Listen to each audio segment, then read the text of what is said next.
Encore une fois, on entend le sang couler au Congo. Et on a ces mêmes images de miliciens, de tirs, d'exil qui nous viennent. Tout ça nous paraît comme une douloureuse répétition pour un pays qui a connu une succession de guerres, d'affrontements et de génocides ces dernières décennies. Cette semaine, une nouvelle page de la guerre s'est écrite en République démocratique du Congo avec la prise par les forces rwandaises de la ville de Goma à l'est du pays. Et puisqu'on en parle peu dans les médias, aujourd'hui, nous allons en faire une émission spéciale sur Actu Réfractaire. On va se baser sur le travail qu'on avait fait au Canard il y a tout juste un an de ça, mais aussi sur le travail complémentaire de Molina qui a sorti une vidéo sur le Congo récemment qui est très bonne et que je vous mets en description. L'enjeu de cette vidéo, c'est de comprendre ce qui se passe et d'où vient cette guerre au Congo. Bienvenue sur Actu Réfractaire. Si vous ne connaissez pas la chaîne, ici on décrypte vraiment l'information chaque jour, donc pensez à vous abonner pour ne pas louper nos prochaines vidéos.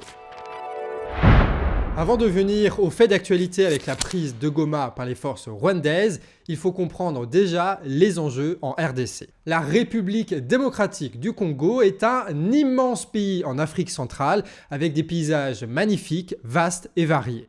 Et comme vous le voyez, la frontière elle est immense elle aussi, elle est partagée avec 8 pays différents. On a donc un territoire et des frontières qui sont immenses et avec des voisins étatiques un petit peu partout. Ça avec très peu d'infrastructures, ce qui fait que c'est très compliqué de surveiller et d'administrer l'entièreté de ce territoire. D'autant que le pays semble un petit peu déséquilibré parce que la capitale, Kinshasa, se trouve à l'extrême ouest du pays, sur le fleuve Congo qui a donné évidemment le nom du pays. La capitale héberge un état corrompu congolais composé de seigneurs de guerre criminels autrefois ennemis et aujourd'hui réunis par la pain du gain et du pouvoir. Alors il y a des affrontements de gangs à l'ouest du pays, mais globalement cette partie-là du territoire est sous contrôle de l'état congolais. Mais c'est pas vraiment le cas de l'est du pays où les frontières sont partagées notamment avec l'Ouganda et surtout le Rwanda. Et en RDC, il y a ce qu'on appelle une malédiction. La malédiction, c'est que dans ce territoire, tu as parmi les plus grandes mines et la plus grande quantité de métaux au monde, ce qui fait que c'est extrêmement riche, mais c'est tellement riche et difficile à contrôler que c'est extrêmement convoité aussi. Pour dire clairement, c'est un territoire qui n'est pas administré par un État et qui est investi par d'autres. La RDC, c'est le premier producteur de cuivre d'Afrique. C'est le premier producteur au monde de cobalt avec 60% des réserves mondiales découvertes à ce jour. Et la liste ne s'arrête pas là. Coltan, zinc, uranium, argent, diamant, étain et tout un tas d'autres minerais précieux. Les richesses se trouvent principalement à l'est et au sud du pays. Une quantité impressionnante de métaux qui fait dire à certains que la RDC est un scandale géologique tant la concentration de ces métaux précieux y est forte. Et rappel, en ce moment, les grandes puissances états-uniennes, européennes et chinoises se lancent dans une grande industrialisation des voitures électriques. Ils veulent en produire en masse et ça demande énormément de ces métaux précieux. Aujourd'hui, tu as plus d'une centaine de milices à l'est du pays qui contrôlent des mines, y exploitent les travailleurs pour ensuite revendre les minerais au marché noir. Et à ce petit jeu, beaucoup de pays y jouent puisque c'est une zone de non-droit où quelques investissements dans une milice peuvent rapporter gros. Et cette lame de fond de profitation des minerais explique en grande partie les dynamiques de guerre, de massacres et de crimes qui sont commis ces dernières décennies au Congo. Soit la guerre est financée par le métal, soit la guerre est financée par les promesses de conquérir ces mines-là. Et l'histoire récente du Congo le montre, c'est un des pays les plus meurtris au monde. Et c'est toujours pas terminé. La RDC, c'est le territoire des horreurs. Et l'un des acteurs principaux de cela, c'est l'État rwandais avec à sa tête le dictateur Kagame.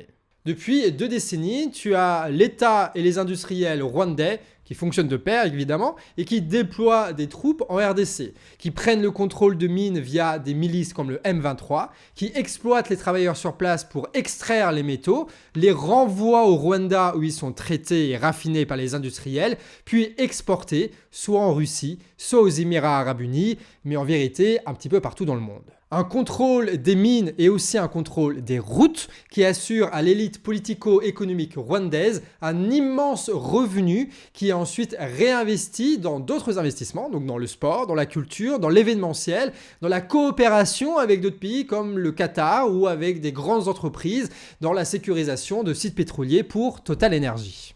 C'est fou, dans les seules histoires, on retrouve quand même toujours les mêmes noms. Hein. On parle de miracle économique, comme aime bien le dire Paul Kagame, avec pas mal de chiffres, tout ce que le tourisme a pu gagner grâce à tous ces investissements, grâce au sport, etc.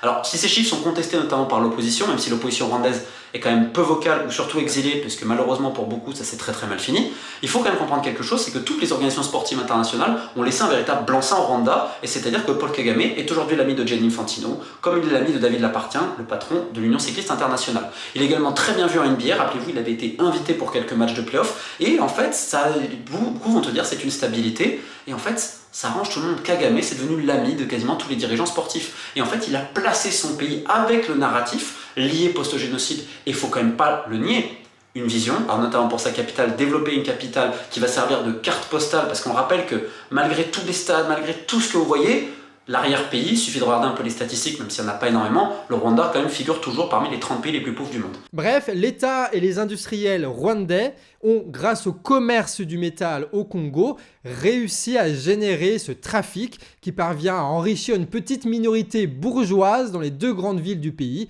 et à construire un impérialisme régional, c'est-à-dire une fusion entre les cartels capitalistes et l'État pour développer au maximum à l'étranger leurs profits. Et c'est un pays qui est extrêmement inégalitaire, hein, parce qu'on retrouve des gens extrêmement riches et le reste de la population qui est vraiment n'a rien, quoi. C'est un des pays parmi les top 30 des pays les plus pauvres au monde, le Rwanda. Hein. L'impérialisme rwandais, d'ailleurs, a pris le contrôle assez récemment, en avril dernier, de la plus grande mine de coltan au monde, donc à la frontière avec la RDC. Donc là, on parle de conquête militaire sur des territoires souverains. On parle de ça. Hein. Concrètement, l'armée rwandaise met en place cette politique avec le M23. C'est un mouvement de dissidents de l'armée congolaise qui est aujourd'hui armé et coordonné par l'armée rwandaise et qui fait tout le sale boulot. Et en parallèle de ces conquêtes, tu as l'État rwandais qui poussait l'État congolais à des accords, notamment sur le raffinage d'or et sur le transport de marchandises, afin d'augmenter le trafic et donc ses revenus au niveau des métaux. Le problème, c'est qu'ils ne sont pas les seuls à convoiter les richesses du Congo. L'État ougandais au nord du Rwanda et à l'est de la RDC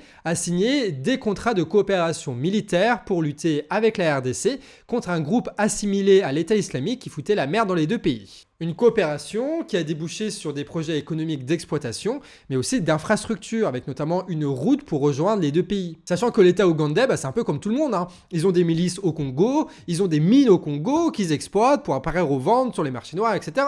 Un rapprochement RDC-Ouganda qui a été perçu par l'État rwandais comme une tentative de contournement, de concurrence de leur système d'exploitation à eux. Et donc face à cette concurrence, l'élite rwandaise a profité de sa domination militaire pour changer la donne. En novembre 2021, à travers le M23, tu as l'impérialisme rwandais qui brise l'accord de paix et se lance à la conquête de la région congolaise du Nord Kivu à la frontière avec la RDC. Et ils y vont avec des armes lourdes, avec un vrai attirail, avec des antimissiles, bref, un équipement bien supérieur à celui de l'armée congolaise. L'occupation rwandaise est évidente et les enquêteurs de l'ONU écrivent des rapports précis, détaillés, alarmants, répétant encore et encore que la situation se dégrade mois après mois. L'armée rwandaise, largement corrompue, c'est pas des gentils, d'accord, mais c'est vraiment des enfoirés, mais l'armée rwandaise ne peut rien faire. Tu as les États complices autour qui ne veulent rien faire, et tu as les casques bleus de l'ONU qui sont incapables, comme toujours, de pouvoir contenir la guerre. Ça fait 25 ans que tu as les casques bleus qui sont au Congo, c'est la plus grande et la plus longue opération militaire de l'ONU pour aucun résultat. Enfin, concrètement, sur l'arrêt de la guerre et compagnie. Il y a l'humanitaire à côté, mais c'est quand même très très limité. Depuis 3 ans, ce sont donc des batailles pour le contrôle de cette région qui sont menées. Et c'est là où on en arrive à la prise de Goma, la grande ville de la région, qui est tombée sous les mains du M23, avec ses 2 millions d'habitants, dont la moitié qui sont déjà devenus des exilés. Goma, c'est donc une étape de plus du contrôle de cette région par les forces rwandaises. Une occupation qui globalement est organisée pour couper court à la formation d'alliances concurrentes et pour se maintenir dans l'exploitation du métal qui fait la richesse du Rwanda.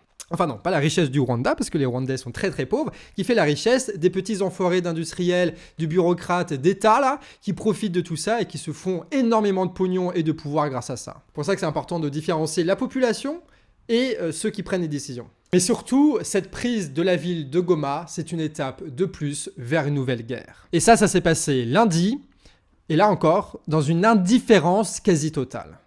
Conséquence de ce chaos, plus d'1 million de personnes déplacées. watu wanakufa kiolela, watu wanagongea mu mabarabara juu ya kukimbia. Sasa tunakosa kama tufanye aye. Ona watu weba na yala umu mugunga. D'où l'épisode spécial qu'on a fait aujourd'hui pour vous en parler. Et il y a un an, quasi jour pour jour, à partir des recherches de Paul, on a fait une vidéo de 20 minutes qui expliquait l'histoire de la RDC, des massacres et des convoitises, et de cette instabilité qui allait remettre les feux aux poudres. Aujourd'hui, on a décidé de vous parler d'un pays de Centrafrique qui s'appelle la République démocratique du Congo, la RDC. Et pourquoi ça? Parce qu'on sent qu'il va s'y passer beaucoup de choses dans les semaines à venir et qu'il vaut mieux avoir quelques faits en tête avant que la télé parle d'une nouvelle guerre du Congo. Et ça n'a pas loupé. La prise de Goma, c'est l'énième crime de guerre dans une guerre qui est interminable et qui a déjà tué au minimum 1 million de personnes. On parlait à l'époque que ça avait produit 7 millions de déplacés. Maintenant, on peut actualiser ce chiffre. 8 millions de déplacés par les guerres successives au Congo depuis quelques décennies. Des guerres d'instabilité, de convoitise, de concurrence, où les acteurs centraux sont des seigneurs de guerre fous, armés par les plus offrants pour entretenir un commerce sanglant du métal dans l'indifférence des grandes puissances qui sont pleinement partie prenante dans ce conflit par le trafic, par le commerce. Ceux qui ont vu des reportages d'ailleurs et les images savent à quel point ces décennies de guerre ont été violentes, poussant les millions de victimes dans des situations de détresse et de malheur inimaginables. Et c'est le retour à cet enfer que promet la prise de Goma.